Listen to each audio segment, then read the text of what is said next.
je constate avec tristesse un système dont je vois que les victimes vont être les femmes et les jeunes. Il y a encore tous les autres, hein, mais vous allez dire cela, on y était habitué. Le nouveau problème, c'est celui-ci.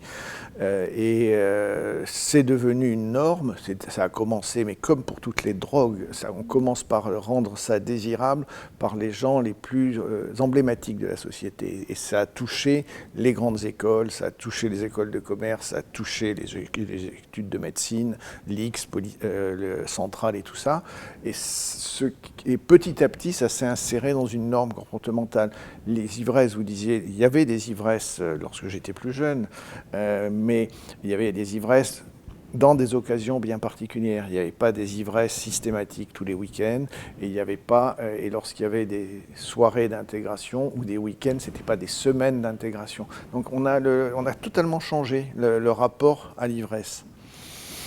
Qu'est-ce qu'il y a? Alors, je ne sais pas, c'est peut-être une prise de conscience, je pense que la meilleure protection, elle vient des proches, c'est-à-dire de la famille, mais la famille là-dedans a un peu de mal à intervenir, ou des pères, mais quand les pères poussent à boire, les copains, les pères PAIRS, les frères, c'est chez vous qu'on disait on n'a plus une autorité qui vient d'en haut, mais ça se joue dans le groupe. Effectivement, je le crois volontiers.